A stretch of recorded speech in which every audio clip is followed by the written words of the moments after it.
1830 की एक सुबह फ्रांस के एक शांत गांव वॉन कोर्ट में एक बच्ची जन्म लेती है।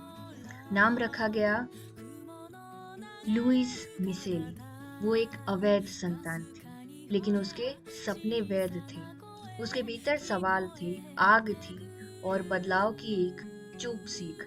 बचपन से ही किताबों में डूबी रहती, इतिहास, क्रांति और न्याय उसकी दुनिया बन गए।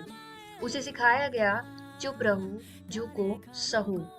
लेकिन उसने चुना बोलना, खड़ा होना और लड़ना। वो शिक्षिका बनी, लेकिन उसने केवल अक्षर नहीं पढ़ाए, उसने बच्चों को सोचने की आजादी दी। उसने गरीबों के लिए स्कूल खोले और कहा, ज्ञान ही सबसे बड़ा हथियार है। फिर आया साल 1871। पेरिस में मजदूर और आम जनता सत्ता के खिलाफ खड़े हो गए। इसी विद्रोह ने जन्म दिया पेरिस कम्यून को, और उस क्रांति के सबसे आगे खड़ी थी लुईस मिसेल, एक औरत जिसने बंदूक उठाई और अन्याय के खिलाफ मोर्चा खोल दिया। वो नारे लगाती, घायल सैनिकों की मरम्मत बनती और औरतों को आगे लाती। उसका साहस सत्ता को खटकने लगा। कम्यून गिर गया, हजारों को मार दिया गया। लुईस गिरफ्तार हुई। जज ने कहा, तुम्हें फांसी दी जानी चाहिए। लुईस ने जवाब दिया, अगर मेरी मौत से तुम्हें न्याय मिलेगा तो मुझे गोली मार दो।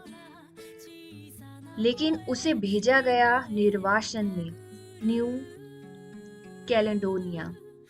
वहां उसने फिर से वही किया, पढ़ाया, प्रेम फैलाया, आदिवासियों के लिए लड़ी। वो जहां भी गई क्रांति बोती गई।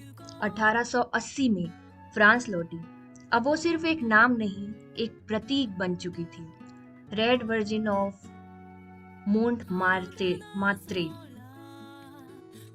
Red Virgin of Montmartre, यही पुकारा गया उसे। उसने पूरी जिंदगी संघर्ष में बिता दी, शिक्षा के लिए, औरतों के लिए, इंसाफ के लिए।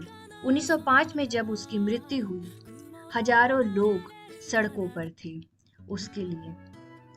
आज लुईस मिसेल नहीं है, लेकिन उसका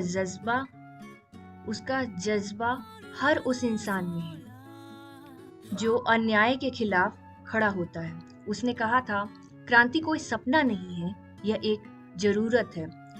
और जब कोई औरत क्रांति की मशाल उठाती है तो दुनिया उसकी रोशनी से डरने लगती है।